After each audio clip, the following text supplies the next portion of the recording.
Jake Turner had worked in his small-town Texas garage for over a decade, fixing everything from farm trucks to classic Mustangs.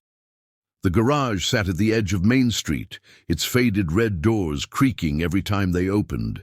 The air inside smelled of engine oil and hot steel, and Jake found comfort in the rhythm of his work. His life was quiet, predictable, and steady until one warm afternoon, a black SUV rolled up. The vehicle's glossy paint reflected the sun in sharp flashes, looking far too polished for this dusty little town where time moved slower than most places. He wiped his hands on an old rag, squinting at the stranger as she stepped out. She was tall, dressed in a long, dark coat that didn't quite fit the weather.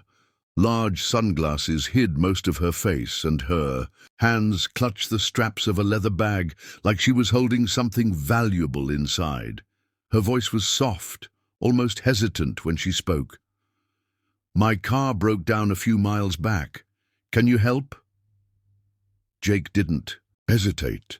A stranded driver was a stranded driver, didn't matter who they were. He grabbed his toolkit from the workbench and headed toward her. They drove together in the SUV's passenger seat, the air tense but quiet. Jake noticed she kept glancing in the rearview mirror as if expecting someone to follow. When they reached the roadside, her luxury sedan sat angled in the dirt, its hood slightly open as if it had given up. Halfway through the trip, Jake popped the hood fully, the smell of overheated metal escaping in a warm gust. Under the scorching Texas sun, he worked quickly, his calloused hands moving with practiced precision over the engine parts that clicked and hissed with heat. The repair was straightforward, a loosened belt, a minor overheating issue, nothing Jake couldn't handle in minutes. As he tightened the last bolt, he glanced at her. She stood just a few steps away, watching him with an unreadable expression. Her sunglasses hid her eyes, but there was something about the tilt of her head that felt cautious. When he told her the car was good to go, she smiled faintly. "Thank you," she said, her tone softer now, almost warm.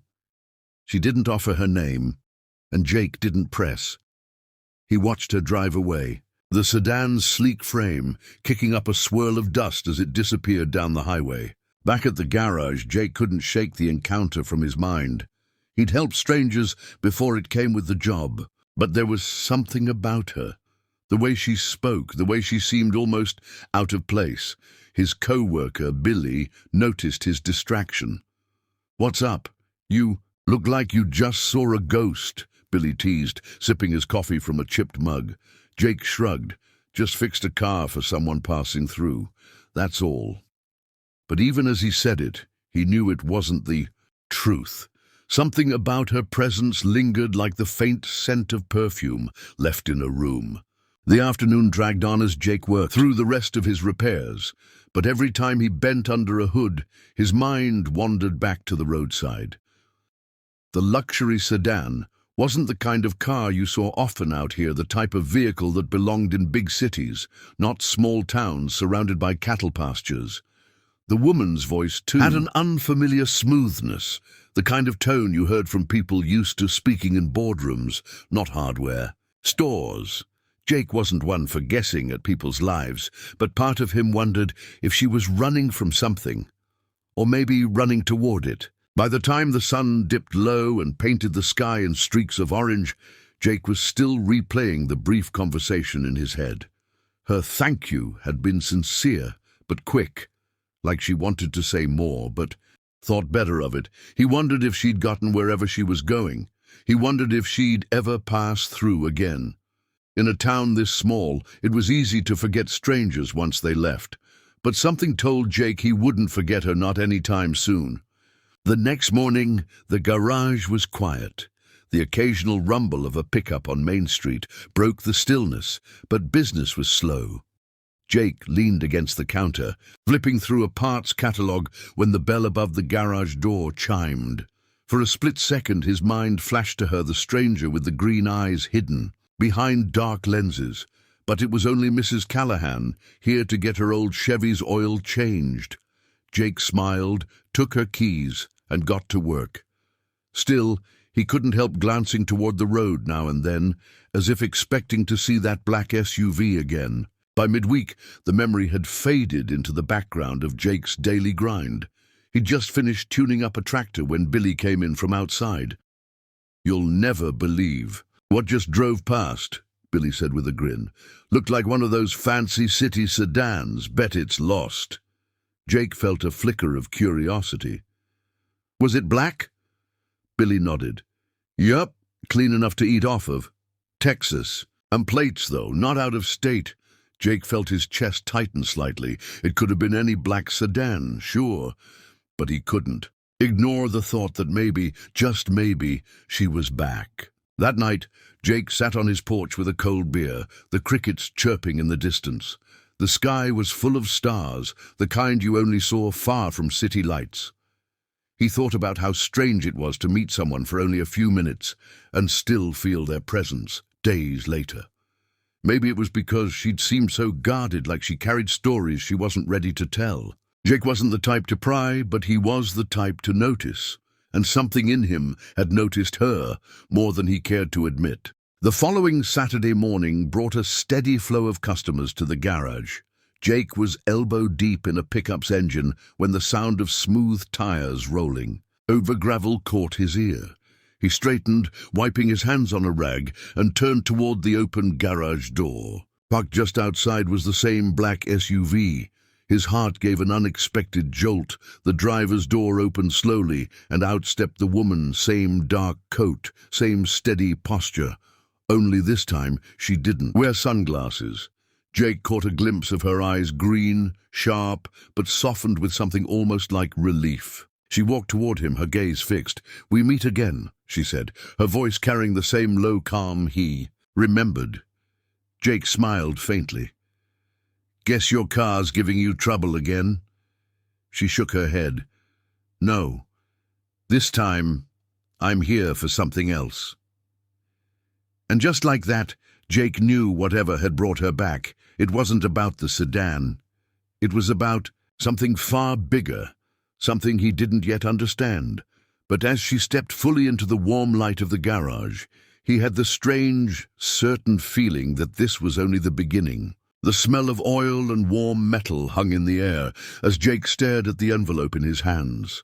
The bills inside looked crisp, untouched, as if they had been withdrawn moments before she arrived.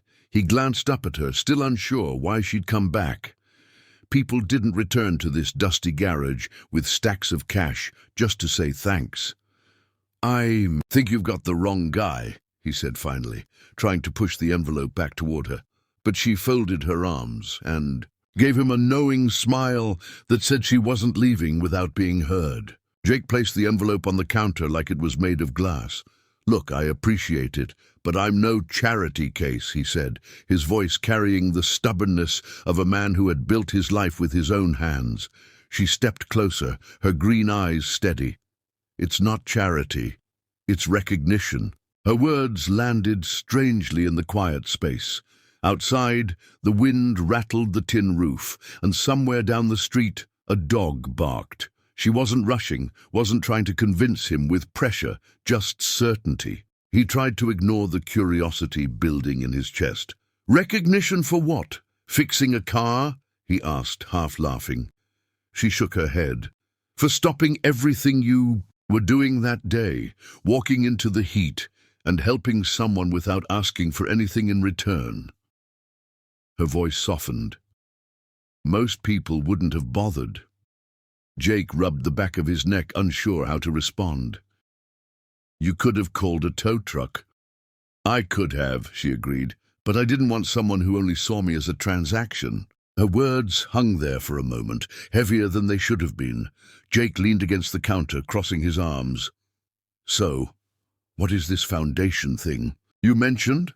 She pulled a sleek black business card from her coat pocket and slid it toward him. The card had only a name, Evelyn Hart, and a phone number. "We invest in people, not companies. People with the grit to build something that matters," she said. Jake gave a low whistle. "Sounds like one of those TV shows where billionaires hand out checks."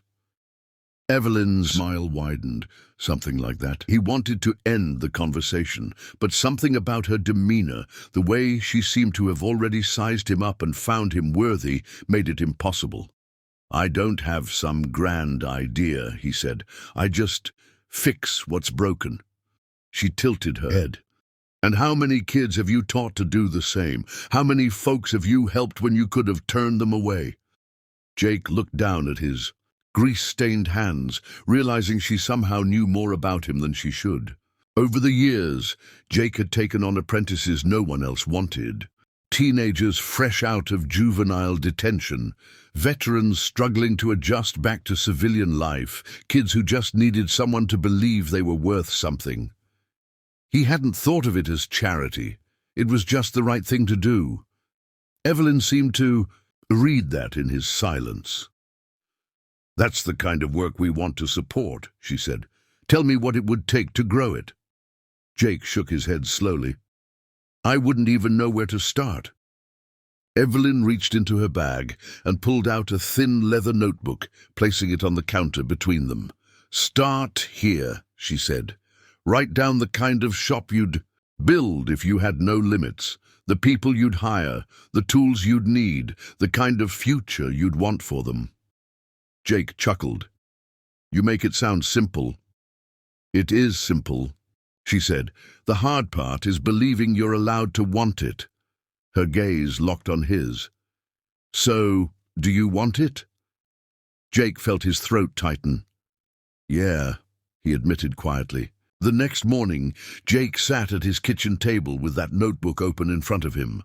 The pages were blank, the pen heavy in his hand. He thought about the cramped bays in his current shop, the broken air compressor he'd been meaning to replace for months, the way his apprentices sometimes had to share tools because there weren't enough to go around. He thought about the faces of the kids who had come through his garage, some who had gone on to steady jobs, some who had stumbled. He started writing. At first, it was messy, uncertain. Then the words began to flow. By the end of the week, he had filled half the notebook. Plans for new lifts, a training program for young mechanics, a small lounge where customers could sit and watch repairs through a glass wall. He wanted the place to feel less like a greasy backroom and more like a space where hard work was something to be proud of. Evelyn returned that Friday, stepping out of the black SUV in jeans and a simple white shirt. No sunglasses this time. She walked into the shop like she'd been there 100 times before. "Did you write it?" she asked. Jake handed her the notebook without a word. She flipped through the pages, her eyes scanning his handwriting. "You're thinking too small," she said finally. "This isn't just a shop, it's a community hub. You could teach skills here that change lives." Jake shrugged, unsure if she was serious or just being kind. Evelyn pulled a checkbook from her bag. "How much would it take to make this real?" Jake's mouth went dry. "I can't just take Money?" She gave him a look that silenced his protest. "You can if it's an investment." They spent the next hour at his workbench, going over numbers. Jake had never seen his future on paper before. The figures looked intimidating, but Evelyn's calm voice made them seem possible. She didn't talk like a banker, no jargon, no hidden traps, just someone who believed in what he could build. "Why me?" he asked at one point. "You could fund 100 projects in bigger cities with bigger returns." Evelyn closed the notebook and met his gaze. "Because bigger isn't always better. You've already changed lives without anyone watching. I just want to see what you can do when they are." That night, Jake lay in bed staring at the ceiling, sleep refusing to come. He kept thinking about her words, about the check she had slid across the workbench and the way she'd looked at him like she already knew he wouldn't waste it. The idea of expanding the shop, of hiring more apprentices, of giving them a place to belong, it lit something inside him he hadn't felt in years. For the first time, he let himself picture a future that wasn't just about getting by. A future built on purpose, and it terrified him. 2 weeks later, the garage looked different. A crew was installing new lifts, fresh paint brightened the walls, and a shipment of shiny new tools arrived in wooden crates. His apprentices buzzed around like kids on Christmas morning. Evelyn stopped by that afternoon, leaning against the doorway with a smile. "Looks like you're getting used to the idea," she said. Jake grinned, wiping his hands on a rag. "Still feels like I'm dreaming." She walked over, lowering her voice. "The thing about dreams is they stop being dreams the second you decide to live them." Jake nodded slowly. He was ready. The call came on a quiet Tuesday morning while Jake was elbow-deep in the engine of an old Chevy. He almost didn't answer, thinking it was another telemarketer. But the voice on the other end was warm, familiar, and carried a spark of excitement. "Jake, it's me," she said. "I have news. The Foundation has approved your grant." For a second the words didn't register. "Approved?" he repeated, straightening up. "Yes. Enough to buy land, build your dream garage, and hire the people you told me about." Jake's knees felt weak. His future had just shifted in a way he never imagined. When the paperwork arrived, Jake sat at his small kitchen table, staring at the numbers. It was more money than he'd ever seen in his life. The figure felt surreal, almost like it belonged to someone else. He ran his hand through his hair, whispering to himself, "This is real." He thought of all the kids he'd seen over the years, teenagers drifting through life, some getting into trouble, others working dead-end jobs. Now he had the chance to give them something better, a trade, a skill, and maybe a second chance they didn't think they deserved. Construction began a month later. Jake drove by the lot every morning, coffee in hand, watching the skeleton of his dream rise from the Texas dirt. The smell of fresh lumber mixed with the sound of hammers and saws was intoxicating. He made friends with the crew, learning their names, swapping stories. As the walls went up, so did his anticipation. This wasn't just a building, it was a promise, a place where people could work hard, learn, and know they were worth something. He wanted every bolt and beam to carry that message. On opening day, the town turned out in force. Pickup trucks lined the dirt road leading to the new garage, their owners spilling out with smiles and handshakes. The building gleamed under the afternoon sun-red siding, big bay doors, and Jake's name painted proudly above in crisp white letters. Inside, gleaming workbenches lined the walls, stocked with tools that most mechanics only dreamed of owning. The air smelled of fresh paint and motor oil. Jake had never felt prouder. It was more than he'd hoped for, and the day hadn't even reached its biggest surprise yet. Then the black SUV appeared at the edge of the lot, dust trailing behind its tires. Jake froze for a moment, the memory of their first meeting flashing in his mind. When the door opened, she stepped out. No, her sunglasses this time. Her green eyes sparkled, her smile effortless. The crowd seemed to sense she was someone important, but no one spoke. She walked straight to Jake, her heels clicking softly against the concrete. "It's good to see you again," she said warmly. "I wouldn't miss this day for anything." There was something different in her posture, an air of finality, as if today she was ready to reveal everything. After the ribbon cutting, she asked Jake to join her in front of the crowd. "Folks," she began, her voice carrying over the hum of conversation, "I think you should know who your friend here really is and why I'm here." She paused, letting the anticipation build. "I'm the CEO of a nationwide automotive company. I travel across the country incognito, looking for people who still believe in honest work, integrity, and giving others a chance. Jake Turner didn't. Just fix my car, he reminded me why this industry matters." The crowd murmured in surprise, some jaws dropping. Jake stood there stunned. She turned to him with a sincerity that made the moment feel almost private, despite the dozens of eyes watching. "When I met you on that hot roadside, you didn't know who I was. You didn't care. You just saw someone who needed help, and you gave it without hesitation. That's rare, Jake, and I knew right then you were the kind of person I wanted to invest in." Her words carried weight, not just for him, but for every young mechanic who would walk through his doors in the years to come. The applause was deafening. Over the weeks that followed, the garage became a hub of energy and purpose. Jake hired 3 young apprentices from the local community, each one with a past they were trying to outrun.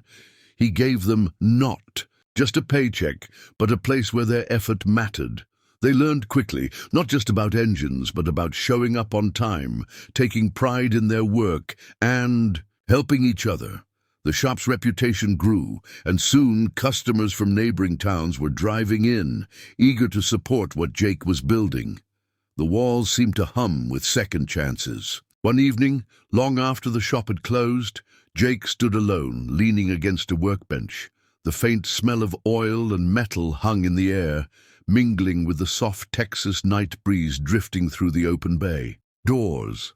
He thought about the strange twist of fate that had brought all this into being. If that black SUV hadn't broken down. If he'd decided to take the day off, none of this would exist. It humbled him. Success, he realized, wasn't always about chasing something. It was often about doing the right thing when the chance came. Months later, she returned not in the black SUV this time, but in a modest pickup truck. She spent the afternoon touring the shop, meeting the apprentices, and watching them work.